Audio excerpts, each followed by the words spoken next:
नमस्कार, मैं सौरभ त्रिपाठी, आप देख रहे हैं खबरें इंडिया। आज हम जो है उत्तर प्रदेश की राजनीति में जिस तरीके से सरगर्मियाँ बढ़ चुकी हैं और हमारे बीच में आज अंबेडकर हॉस्टल के तमाम छात्र रहेंगे जो कि बहुजन समाज की राजनीति को चंद्रशेखर आज़ाद जी की राजनीति से किस तरीके से जुड़ा हुआ देखते हैं या बहुजन समाज के संघर्षों को किस तरीके से चंद्रशेखर जी ने आगे बढ़ाया है, चंद्रशेखर आज़ाद जी ने। हम उस पर चर्चा करने के लिए आज जो है अंबेडकर हॉस्टल में आए हुए हैं। इलाहाबाद विश्वविद्यालय के छात्र और इलाहाबाद विश्वविद्यालय की छात्र राजनीति इस बात को काफ़ी गहराई से तय करती है कि आगामी विधानसभा चुनाव में सरकार किसकी बनेगी या जनमत किधर जाएगा। चंद्रशेखर जी पहले तो ये देखिए कि वो राजनीति नहीं करते हैं। ठीक, राजनीति तो नहीं करते हैं, लेकिन संघर्ष है तो बिना राजनीति के आप कैसे परिवर्तन लाएंगे? राजनीति सिर्फ एक माध्यम है, बाकी वो जहाँ तक भी देखिए वो सिर्फ जो है किसी एक विशेष वर्ग के लिए नहीं, वो हर व्यक्तियों के लिए, हर समुदाय के लोगों के लिए उन्होंने बढ़ चढ़ कर हिस्सा लिया है और उनके दुखों और सुखों में उनका साथ दिया है। मतलब आप कह रहे हैं एसएससी जीडी का जो सवाल था जो छात्रों का, उसमें सवर्ण भी थे, महिला भी थी, माइनॉरिटी भी थे, पिछड़ा समाज भी था, बहुजन समाज भी था। चाहे वो एसएससी जीडी हो, चाहे 69,000 शिक्षक भर्ती हो, चाहे ये दरोगा का पेपर हो, जितनी भी परीक्षाओं में घोटाला हुआ है, परीक्षाएं तो सभी वर्ग के लोग देते हैं, कोई एक विशेष वर्ग का तो रहता नहीं है। तो जो भी उसमें आरक्षित लोगों का जो है हक खाया जाता है, हाँ, समझ रहा हूँ। उन सभी के लिए चंद्रशेखर आज़ाद जी ने बहुत अच्छा काम किया, उनके लिए हमेशा वो खड़े रहते हैं।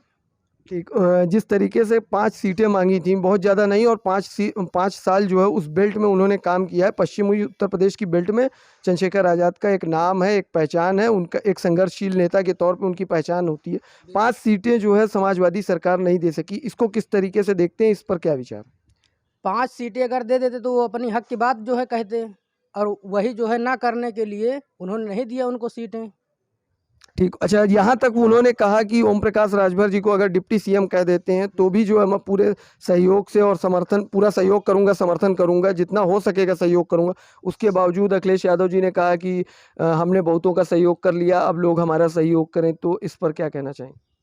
उन्होंने सहयोग किया, सहयोग क्या, जब जनता उनका सहयोग करेगी तब वो एक नेता बन पाएंगे ना। उनके सहयोग करने से क्या होता है? राजभर अगर डिप्टी सीएम बनते हैं तो चंद्रशेखर जी ने इसलिए उनको कहा है डिप्टी सीएम के लिए कि अगर आप उनको डिप्टी सीएम बना देंगे तो हम आपका समर्थन करने के लिए तैयार हैं, क्योंकि वो जानते हैं कि राजभर जी एक एससी वर्ग ओबीसी वर्ग को सपोर्ट करते हैं जो है, इसलिए अगर वो उप मुख्यमंत्री बनेंगे तो वो हमेशा जो है पिछड़ों और दलितों की बात को लेकर उनके हक के लिए लड़ाई लड़ने के लिए हमेशा खड़े रहेंगे। ठीक, मतलब आपका कहना है अगर जो है ओम प्रकाश राजभर जी डिप्टी सीएम बनते हैं तो जो पिछड़ा वर्ग है या बहुजन समाज है, जो कमजोर वर्ग है, उसके हितों को ज़्यादा से ज़्यादा प्राथमिकता मिल पाएगी। हाँ, इसीलिए जो है चंद्रशेखर जी ने उनको डिप्टी सीएम बनने का मांग किया था। अच्छा, जब वो भावुक हो गए, टीवी 9 पर जो है उनका हो रहा था और कहीं न कहीं अंत में वो भावुक तक हो गए हैं, जब ओम प्रकाश राजभर जी ये कहते नज़र आए कि मैं अखिलेश जी से बात करूँगा, और कोई पक्का वादा नहीं दे सके, तो उसको किस तरीके से देखते हैं आप? भाई वो हमेशा जो है जब अपने लोगों के लिए हकों की बात करते हैं, तो जब उनसे उस तरह का विचार रखा जाएगा, आप बताइए इतनी बड़ी जो है इतना वोट परसेंटेज होने के नाते बताइए वो हमेशा दलित की और पिछड़ों की बात करते हैं।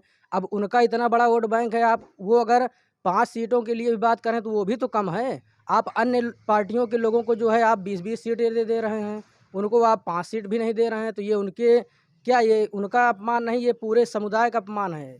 जिस तरीके से उन्होंने मतलब रोजगार की बात करी है और लोकतंत्र बचाने की बात करी है, इसको किस तरीके से देखते हैं? देखिए, हम छात्र हैं, हम राजनीति नहीं करना चाहते हैं, न जानते हैं राजनीति, लेकिन कहने का सेंस ये रह गया कि जो चंद्रशेखर जो आज़ाद समाज पार्टी है, वो हम युवाओं के लिए हमेशा तत्पर रहती है, लड़ाई लड़ती है, सभी समाज के लिए लड़ती है।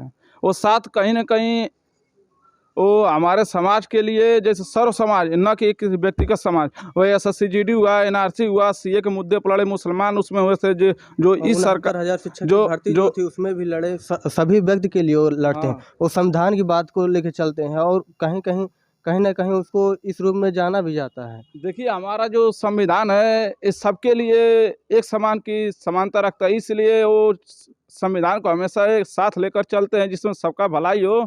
संविधान कहीं ना कहीं हमारे समाज के, हमारे देश के एक चलाने के लिए संविधान बनाया गया, जो कि तानाशाही सरकार भाजपा सरकार ने इसको ख़त्म करना चाहती थी। इसके लड़ाई लड़ते चंद्रशेखर जी। अच्छा, मतलब आप SC/ST एक्ट का आंदोलन कह रहे हैं? जी जी जी जी जी।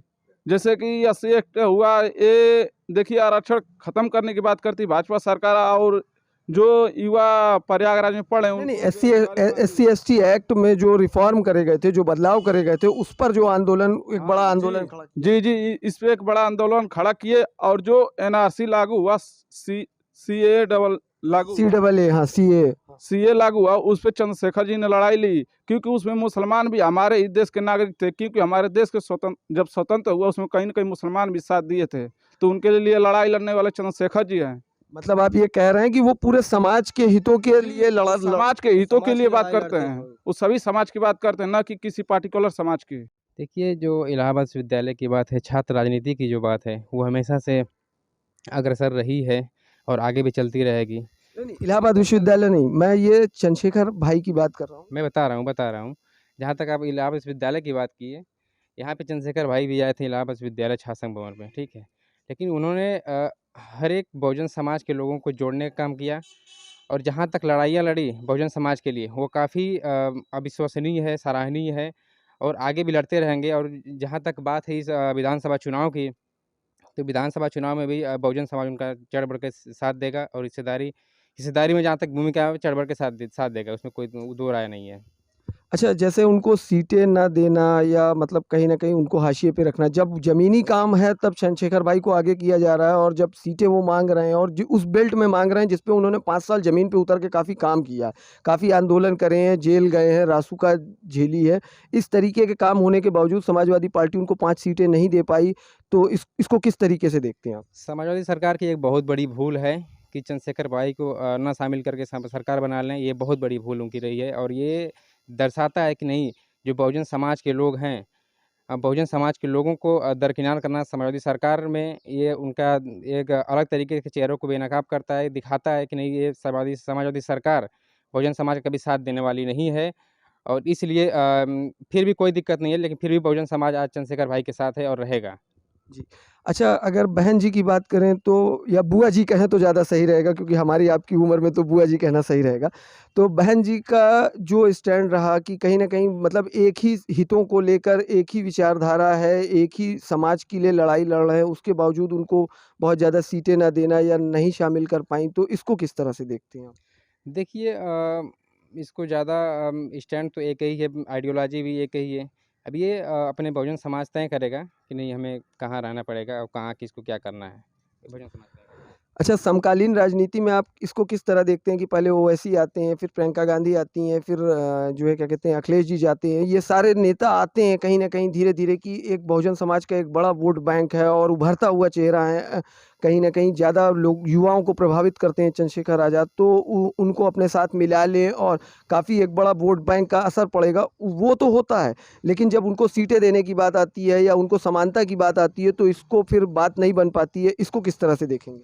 देखिए, तमाम पार्टियाँ आएँगी, तमाम पार्टियाँ आएँगी, समाज को लुभाने का काम करेंगी, युवाओं को लुभाने का काम करेंगी। जैसे समाजवादी सरकार है, बीजेपी सरकार ने तमाम झूठे वादे किए। आप देख लीजिए, टैबलेट देने की बात कही थी, लेकिन अभी तक नौजवानों को टैबलेट तक नहीं मिला, और कुछ नौजवानों को ऐसे है जो नाम आया लिस्ट में, लेकिन उनको अभी तक नहीं मिला है। तो ये झूठे वादे लगातार होते रहे बीजेपी सरकार में। और जहाँ तक समाजवादियों की बात रही है, तो समाजवादी सरकार भी तमाम तरीके से लुभाने का काम करे कि नहीं, सरकारी पेंशन वालों को भी दोबारा पेंशन दिया जाएगा, 18,000 रुपया भत्ता दिया जाएगा, ऐसे तमाम बातें। लेकिन जहाँ तक चंद्रशेखर भाई की बात है, उन्होंने वास्तव में ग्राउंड पे काम किया। आप देख लीजिए, उनहत्तर शिक्षा वैकेंसी में, इको गार्डन पार्क लखनऊ में तमाम तरीके से धरने दिए।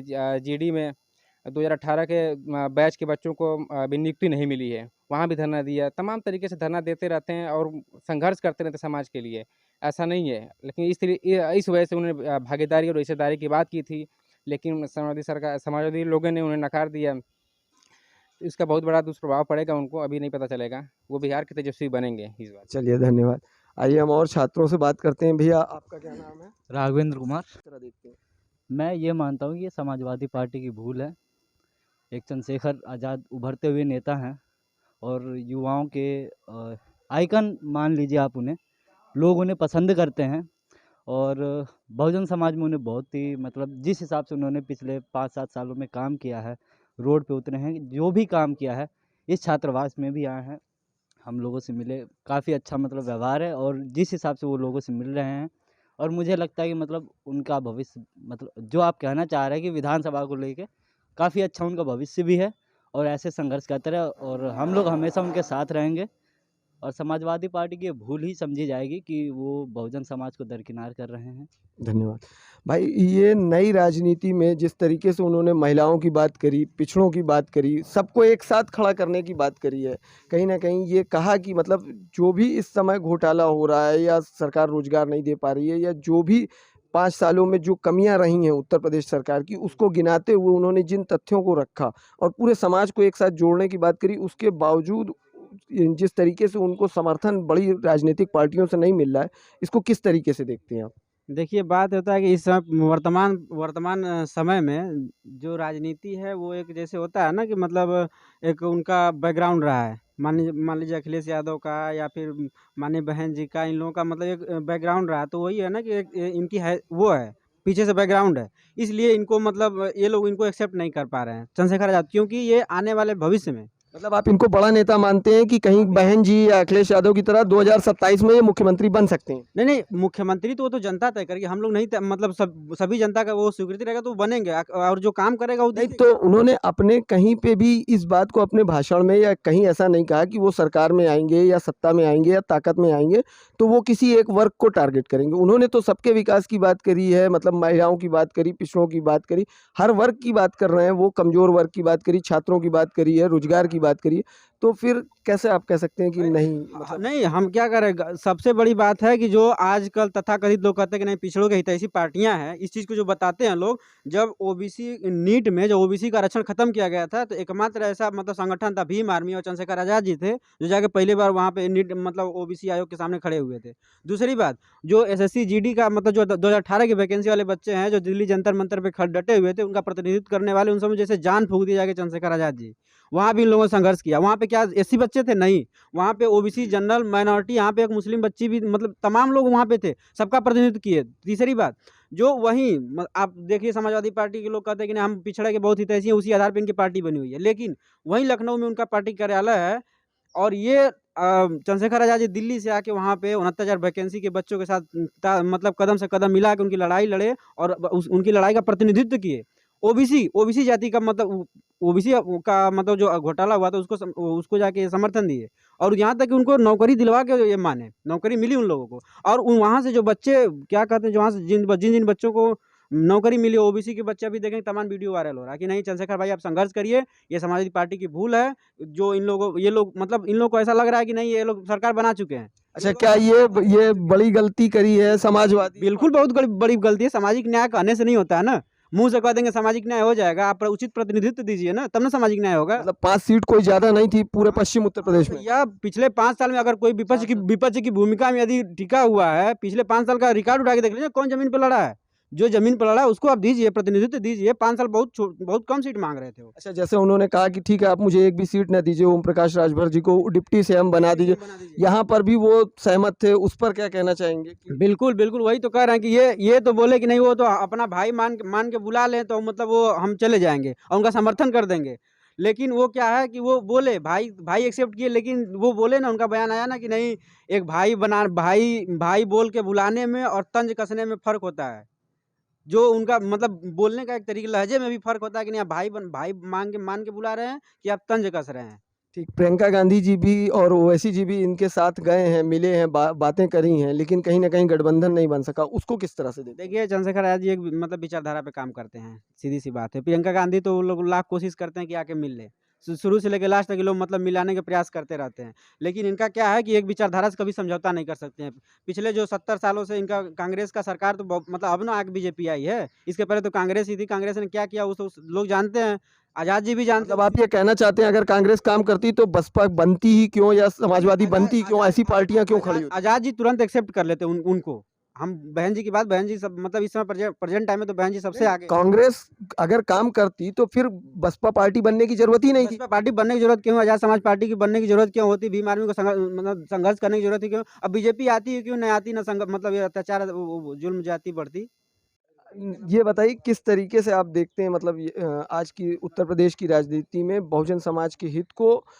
सभी लोग ज़मीनी संघर्ष कर रहे हैं। चंद्रशेखर जी उसमें से अग्रणी भूमिका निभा रहे हैं इस समय। मैं देख रहा हूँ जिस तरह से 5 साल से उन्होंने ज़मीनी कार्य किया है, वो बहुत ही सराहनीय रहा है। और इस दौर में मैं चाहता हूँ कि कोई भी सरकार बने, बस भाजपा की सरकार ना आए बस। नहीं, वो तो ठीक है। जिस तरीके से मतलब सीटें नहीं दी हैं, मतलब 5 सीटें, कोई बहुत ज़्यादा नहीं, 400 सीट में 5 सीटें माँगी हैं, कोई बहुत ज़्यादा सीटें नहीं माँगी। तो और उसको भी नकार देना, इसको किस तरह से देखती हैं? मैं सोचता हूँ कि ये समाजवादी सरकार को सोचना चाहिए इसके बारे में। अखिलेश जी को सोचना चाहिए और उनको आज इस दौर में आप जहाँ पे देख रहे हैं कि आज के समय में जो भी बहुजन समाज के लिए खड़ा हुआ नेता जैसे बहन कुमारी मायावती जी हैं और चंद्रशेखर आज़ाद जी हैं, जिस तरह ज़मीनी संघर्ष कर रहे हैं, वो बहुत ही मतलब संविधान की लड़ाई जिस तरह से लड़ रहे हैं और कहीं भी छात्रों की लड़ाई हो, युवाओं की लड़ाई हो, रोजगार का मामला हो, कोई भी मुद्दा हो, जिस तरह के चंद्रशेखर रावण जी ने 5 साल के अंदर लड़ा है, संघर्ष रहा है उनका 5 साल, उनका वो बहुत ही मतलब सराहनीय है। तो किस तरीके से रोज़गार के क्या सवाल रहे हैं और मतलब जो है महँगाई का क्या सवाल रहा है, इस पर क्या कहना चाहेंगे? भाजपा सरकार के दौरान तो बात ये है कि जिस तरह से जनता त्रस्त है, जिनकी सरकार चाप चली हो गाय पे टक गई, वो आगे ना कोई विकास दे सकती हो, ना कोई रोजगार दे सकती है और ना ही ये सिर्फ जुमले दे सकती है और कुछ नहीं इसके सिवा। ठीक, उत्तर प्रदेश का युवा इस समय आगामी सरकार किसको देखना चाहेगा? अभी मैं क्लियर नहीं कह सकता लेकिन भाजपा और इससे कोई मतलब भाजपा ना आए बस। भाजपा और कांग्रेस का क्या?